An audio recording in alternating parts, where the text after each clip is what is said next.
Hello students, our today's topic is Human Genome Project HGP. Human Genome Project year 1990 में start हुआ था and 13 year लंबा project था। 2003 तक पूरा प्रोजेक्ट फिनिश हो पाया था। इसके बाद भी थोड़ा थोड़ा वर्क चलता ही रहता है इस फील्ड में। अब मेगा प्रोजेक्ट है, ये बहुत बड़ा प्रोजेक्ट था जिसके अंदर क्या किया इन्होंने, मेन इसका मेजर क्या चीज़ की कि ह्यूमन की जितने भी जीन्स हैं उनको आइडेंटिफाई किया कि कौन कौन से जीन्स प्रेजेंट है ह्यूमन बॉडी में।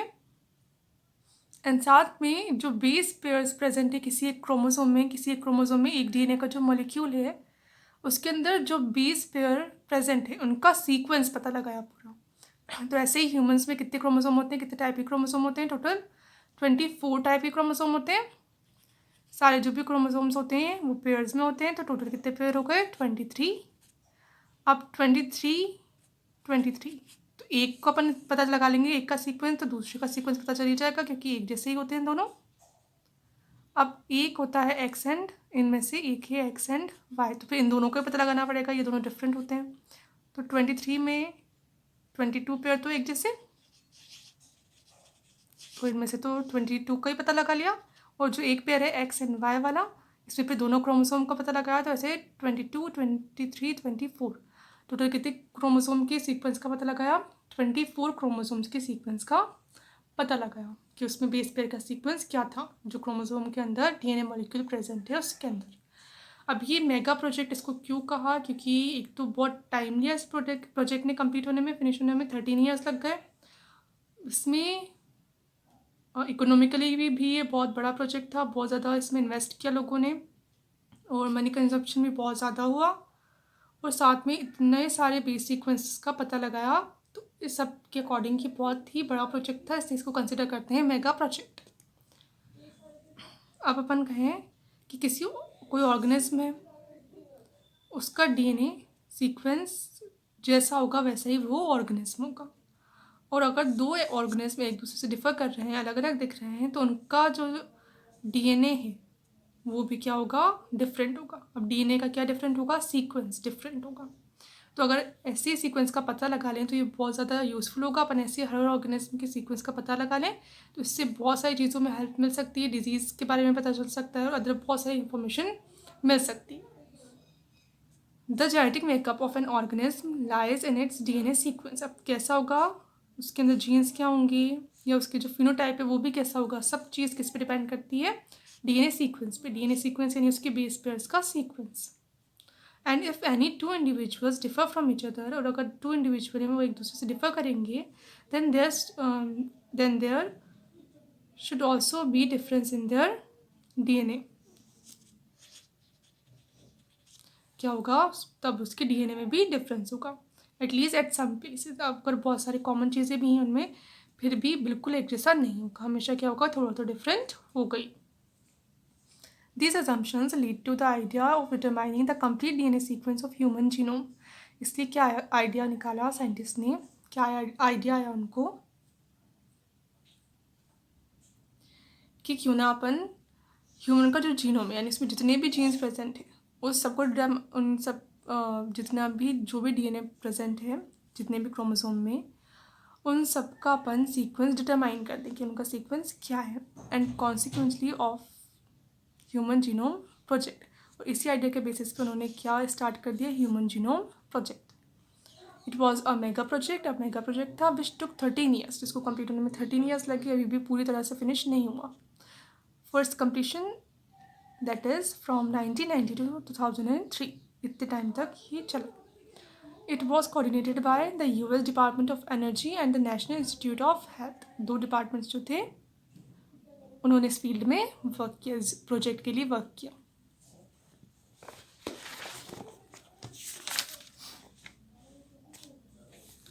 The two main factor that contributed in the completion of this project are, अब इस प्रोजेक्ट के कम्प्लीशन में कि कैसे कंप्लीट हो पाया ये, अभी क्या पता है अपन को, पूरा पता चल गया। मोस्टली सारे जीन्स ह्यूमन बॉडी के आइडेंटिफाई हो गए हैं कि वो कौन सा जीन क्या वर्क करता है, और पूरा जो जीनोम है ह्यूमन का उसका सीक्वेंस भी पता लग चुका है। तो ये प्रोजेक्ट सक्सेसफुल रहा। इसके क्या रीज़न था, किसने कंट्रीब्यूट किया इसमें, availability of simple and fast technique for determination of DNA sequence।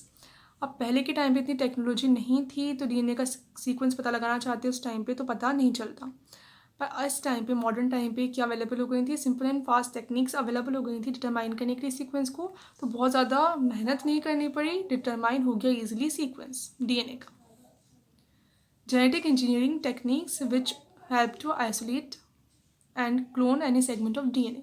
अब ऐसी टेक्निक भी तब तक डेवलप हो चुकी थी जिसमें किसी भी डीएनए के एक सेगमेंट को अपन क्या कर सकते थे, अलग कर सकते थे, निकाल सकते थे बाहर सेल से, और उसको फिर क्लोन कर सकते थे, यानी उसकी जितनी कॉपी अपन बनाना चाहें उतनी कॉपीज़ बना सकते थे। तो ये किसके थ्रू हुआ, किस ब्रांच के थ्रू हुआ, कौन सी ब्रांच में करते हैं ये सब, जेनेटिक इंजीनियरिंग। तो मेन इसमें सीक्वेंस कैसे पता लगाया, फर्स्ट तो क्या किया, सेल से, ह्यूमन सेल से डीएनए को आइसोलेट किया। डीएनए आइसोलेशन अपने प्रैक्टिकल्स में भी है, तो अगर मटेरियल अवेलेबल हो जाता है, लास्ट ईयर मटेरियल अवेलेबल नहीं था तो एक्सपेरिमेंट हो नहीं पाया था। इस बार अगर मटेरियल अवेलेबल होगा तो अपन डीएनए एक्सट्रैक्शन का एक्सपेरिमेंट करेंगे इस बार। इसमें क्या करते हैं, सेल से डीएनए को बाहर निकाल लेते हैं। तो डीएनए का बहुत लंबा मॉलिक्यूल होता है, वो बाहर निकल जाता है। अब इतने बड़े मॉलिक्यूल का अगर अपन सीक्वेंस पता करना चाहें तो ये इम्पॉसिबल होगा, इतना लंबा सीक्वेंस, बहुत लंबा सीक्वेंस होता है, इसमें बहुत सारे नाइट्रोजनस बेसिस प्रेजेंट होते हैं, तो इतना सारा सीक्वेंस पता नहीं लग पाएगा। इसलिए क्या करते हैं, इनको छोटे छोटे सेगमेंट्स में कट कर देते हैं। जैसे ये डीएनए का मॉलिक्यूल है डबल हेलिक्स, इनको छोटे छोटे सेगमेंट्स में डिवाइड कर देते हैं, एक ही क्रोमोसोम का डीएनए ही। अब इनको छोटे छोटे सेगमेंट्स बन गए, अब इनका क्या करते हैं, क्लोनिंग करते हैं, यानी इनकी कॉपीज़ बना लेते हैं बहुत सारी। तो एक ही टाइप का जो सेगमेंट है उसकी बहुत सारी कॉपीज़ मिल जाती हैं, ताकि मान लो एक दो कॉपीज़ वेस्ट भी हो जाएं या फिर उनसे अच्छे रिजल्ट्स नहीं आए तो अपने पास बहुत सारी कॉपी हैं, अपन को बार बार एक्सट्रैक्ट करने की ज़रूरत नहीं है। उन कॉपीज़ की हेल्प से अपन जल्दी से पता लगा सकते हैं सीक्वेंस को। अभी जब कॉपीज़ बन जाती हैं तब इन सेगमेंट्स का सीक्वेंस आइडेंटिफाई कर देते हैं। पता चल गया मान लो इसका सीक्वेंस क्या है, ACTB, ACTG, GT, ये सीक्वेंस पता चल गया। अब मान लो दूसरा सेगमेंट जो है उसका सीक्वेंस क्या है,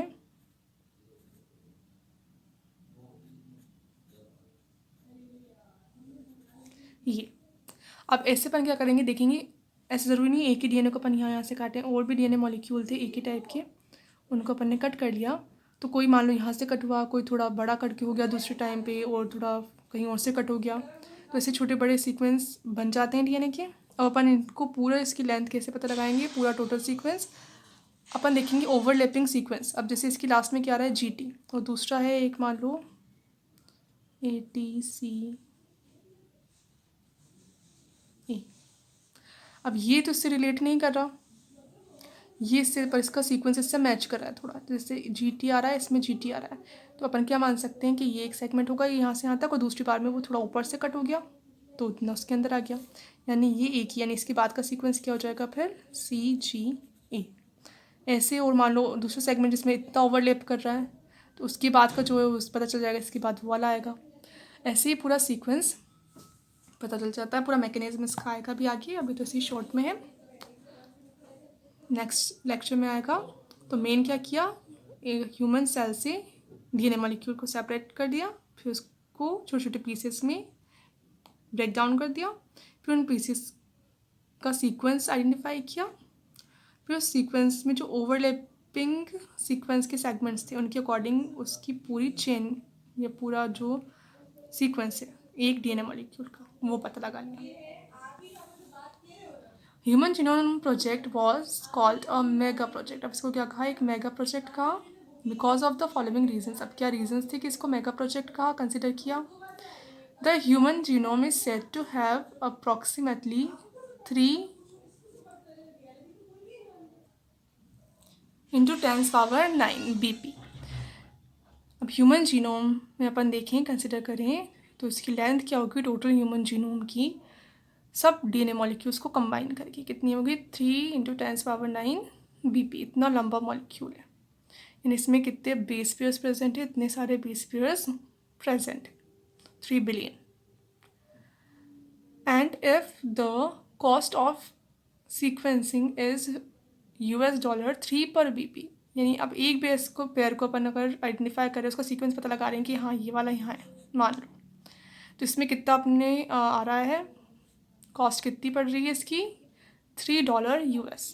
ऐसे अब इतने सारे बेस पेयर्स को अपन को कैलकुलेट करना है कि कौन सा बेस पेयर कहाँ पर है, उसका सीक्वेंस क्या है। तो टोटल कॉस्ट कितनी हो जाएगी, 9 बिलियन हो जाएगी। तो इतनी सारी मनी का कंजम्पशन हुआ इसमें, इतनी यूज़ में आई मनी, इसलिए इसको क्या कहा, मेगा प्रोजेक्ट कहा। If the sequence were to be stored in a typed form each, अगर अब क्या करें अपन, इसको चाहें, अपन को पूरा पता चल गया सीक्वेंस, अब इतने सारे बेस पेयर का सीक्वेंस यानी इतने सारे इसमें लेटर्स आएंगे, कितने लेटर्स आएंगे टोटल, 3 बिलियन लेटर्स आ जाएंगे इसके अंदर, इतने सारे बेस पेयर हैं, लाइक ए आ जाएगा, सी आ जाएगा, टी आ जाएगा, ऐसे कितने सारे लेटर्स आ जाएंगे, 3 बिलियन लेटर्स आ जाएंगे। अगर अपन इनको किस में रखना चाहें, स्टोर करके, बुक में स्टोर करके रखना चाहें अपन, each page of the book containing 1000 letters, और मान लें अपन एक बुक के अंदर, एक पेज के अंदर एक बुक की कितने लेटर्स आ रहे हैं, 1000 लेटर्स आ रहे हैं। ऐसे लिखिए अपन ACTGG या जो भी सीक्वेंस है, तो ऐसे अपन करते करते एक पेज पे कितने आ जाएंगे, 1000 लेटर्स आ जाएंगे। तो ऐसे कितने पेजेस की बुक चाहिए पड़ेगी अपन को, 1000 पेजेस की बुक चाहिए पड़ेगी। अब सोचो कितना बड़ा होता है जो सारा जीनोम है, उसका सीक्वेंस कितना सारा होता है। तो इससे भी अंदाज़ा लगा सकते हैं कि अपन ये प्रोजेक्ट बहुत ही इंपॉर्टेंट, बहुत ही बड़ा था। Approximately 3300 books would be needed to store the complete information of DNA sequence from a single human cell। ठीक है, अब एक बुक में अपन ले रहे हैं 1000 पेजेस और एक पेज पे 1000 लेटर्स, तो ऐसी कितनी बुक्स चाहिए पड़ेंगी अपन को, 3300 बुक्स चाहिए पड़ेंगी, तब जाके अपना ह्यूमन का जो पूरा जीनोम है उसका सीक्वेंस अपन लिख पाएंगे। ठीक है, अब ये ऐसे बुक्स में नहीं लिखते हैं, इसको कंप्यूटर में डाटा स्टोर करके रखते हैं। अपन चाहते हैं, अगर जब अपने पास टेक्नोलॉजी नहीं थी, तो कंप्यूटर इतना एडवांस नहीं था, तब अपन चाहते कि अपन सीक्वेंस को पता लगा के स्टोर करके रखें इन्फॉर्मेशन, तो वो तो इम्पॉसिबल ही होता, अपन को कुछ पता नहीं चलता उससे, कौन सा जीन, कौन सा कोडोन कहाँ पर है, कुछ नहीं पता चलता इन्फॉर्मेशन का। अब कंप्यूटर अवेलेबल है और कंप्यूटर इतने एडवांस हो गए हैं कि वो इतनी सारी इन्फॉर्मेशन को अच्छे से स्टोर करके रख सकते हैं। तो अपन जब चाहें, जिस पार्ट का चाहें, उस सेगमेंट का सीक्वेंस पता लगा सकते हैं। The large and enormous amount of data that was generated also necessitated the use of high speed computational devices. अब इसके लिए पूरे डाटा को कलेक्ट करके रखने के लिए क्या चाहिए पड़ेगा अपन को, एक कंप्यूटेशनल डिवाइस यानी कंप्यूटर चाहिए पड़ेगा फॉर द डाटा स्टोरेज, इसको स्टोर करके रखने के लिए सारी इन्फॉर्मेशन को, रिट्राइवल एंड एनालिसिस, और इसको जब भी अपन चाहें तब यूज़ में लेने के लिए और उसका एनालिसिस करने के लिए। Human genome project was in close association with the new and rapidly developing area of biology known as bioinformatics. अब ये जो सारा प्रोजेक्ट है ये किससे क्लोजली रिलेटेड है, बायोइन्फॉर्मेटिक्स से। बायोइन्फॉर्मेटिक्स क्या है, डिसिप्लिन है या अपन इसको ब्रांच भी मान सकते हैं बायोलॉजी की, जिसमें क्या यूज़ करते हैं, बायोलॉजिकल डाटा को कलेक्ट करके रखने के लिए कंप्यूटिंग साइंस एंड टेक्नोलॉजी का यूज़ करते हैं। इस डाटा को कलेक्ट करके रखने के लिए, उसका एनालिसिस करने के लिए या मैनेजमेंट के लिए अपन कंप्यूटर का यूज़ करते हैं, अदर जो टेक्नोलॉजीज़ होती हैं उनका यूज़ करते हैं। तो उस डिसिप्लिन को कहते हैं बायो इन्फॉर्मेटिक्स। तो ये क्या है, सारा किससे रिलेटेड है, बायो इन्फॉर्मेटिक्स से रिलेटेड है, क्योंकि सारा अपन ने जो भी सीक्वेंस पता लगाया उसको कहाँ स्टोर करके रखा, कंप्यूटर में, और सीक्वेंस पता भी किसकी हेल्प से लगाया, कंप्यूटर की हेल्प से। गोल्स ऑफ HGP, अब गोल्स क्या थे, इसके एम्स क्या थे, क्यों ये प्रोजेक्ट स्टार्ट किया गया, to identify all the genes in human DNA। Human DNA में जितने भी जीन्स होते हैं उसको पता लगाने के लिए, अब कितने जीन्स होते हैं, 20,000 to 25,000 जीन्स प्रेजेंट होते हैं। To determine the sequence of 3 billion chemical base pairs that constitute human DNA। Human DNA में कितने बेस पेयर्स हैं, इतने, उनका सीक्वेंस पता लगाने के लिए स्टार्ट किया। तो 2 मेन इसकी एम्स या गोल्स रही हैं, और क्या इसके गोल्स हैं, to store the information in data basis in digital format. अब कैसे स्टोर करके रखना, जो भी इंफॉर्मेशन आई उसके डाटा को डिजिटल फॉर्मेट में यानी कंप्यूटर्स में। To improve the tools required for data analysis, और जो टूल्स हैं उनको इम्प्रूव करना अब डेटा एनालिसिस के लिए जो भी टूल्स उस टाइम पे थे वो धीरे धीरे प्रोजेक्ट जैसे जैसे डेवलप होता गया वैसे वैसे नए नए टूल्स भी डेवलप होते गए, इम्प्रूवमेंट आती गई टूल्स में।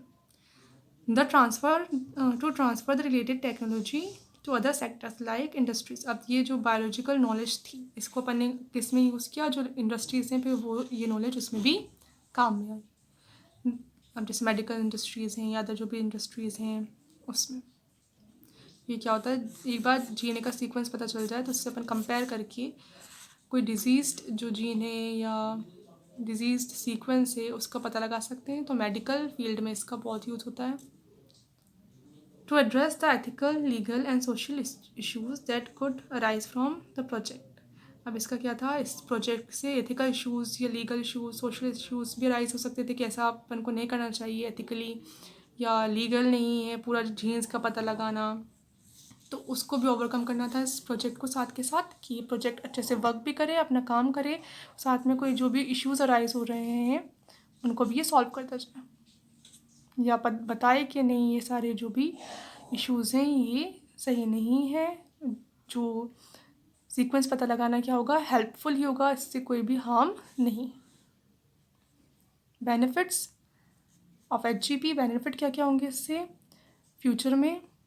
The knowledge about effects of DNA variations among individuals can lead to discovery of new ways in diagnosis, treatment, and prevention of various diseases affecting mankind.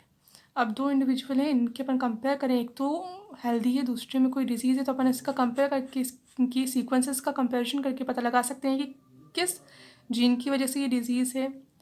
तो ऐसे ही मेडिकल फील्ड में diagnosis में पता लगाने में कि इसको डिज़ीज़ है या नहीं है, ट्रीटमेंट में फिर उस डिज़ीज़ की, और या फिर प्रिवेंशन में कि पहले अपन कैसे प्रिवेंट करके रख सकते हैं, डिज़ीज़ होने से कैसे बच सकते हैं, इन सब में यूज़फुल है ये बेस सीक्वेंस की knowledge. It can help in learning about DNA sequences of non human organism. अब ये ह्यूमन को तो पता लगा लिया, अब इसी प्रोजेक्ट के अंदर अपन अदर जो भी नॉन ह्यूमन ऑर्गेनिजम्स हैं उनके बारे में भी समझ सकते हैं अपन, या उनका भी पता लगा सकते हैं उनकी DNA सीक्वेंस का। That can lead to an understanding of their natural capabilities, जिससे अपन को पता चलेगा उनमें क्या कैपेबिलिटी है। लाइक अपन क्लोज रिलेटेड होते हैं ह्यूमंस की चिंपैंजीज, तो उनका स्टडी करके अपन कंपेयर करके पता लगा सकते हैं इनमें क्या क्या एबिलिटी हो सकती है, कितना इम्प्रूव कर सकते हैं, कितना इवॉल्व हो सकते हैं with time. For example bacteria, yeast, Caenorhabditis elegans, a free living non pathogenic nematode. क्या है ये, नीमेटोड है, एस्केलमेंथीस के अंदर आता है। नीमेटोडा के अंदर वर्म है। Drosophila fruit fly plant, rice Arabidopsis plant है। हैज़ बीन सीक्वेस्ड, ऐसे ह्यूमन जीनोम प्रोजेक्ट के अंदर ही ह्यूमन का तो पता लगा ही लिया, साथ में जो अदर ऑर्गेनिज्म है उनका भी बेस पेयर सीक्वेंस पता लग गया। This can be apply to solve challenges in health care, agriculture, energy production, environmental remediation et cetera. तो किस में यूज़ कर सकते हैं अपन, हेल्थ केयर में ये बहुत सारे यूज़फुल होते हैं। बैक्टीरियाज उनका सीक्वेंस पता चल जाए या ह्यूमन का पता चल गया तो उसकी वजह से अपन हेल्थ केयर में ये हेल्प कर सकते हैं, अपन हेल्दी रह सकते हैं, डिजीज़ होने से पहले पता चल जाए या होने के बाद क्योर हो जाए। एग्रीकल्चर की फील्ड में कर सकते हैं, लाइक राइस में जो जीन हेल्पफुल हैं, जो बेस सीक्वेंस हेल्पफुल हैं उनको ऐड करवा सकते हैं, हार्मफुल को निकाल सकते हैं। एनर्जी प्रोड्यूस कर सकते हैं, एनवायरनमेंट का रिमेडिएशन या एनवायरनमेंट जो पॉल्यूटेड होता जा रहा है उसका रिमेडिएशन कर सकते हैं, उसको दोबारा से ठीक कर सकते हैं।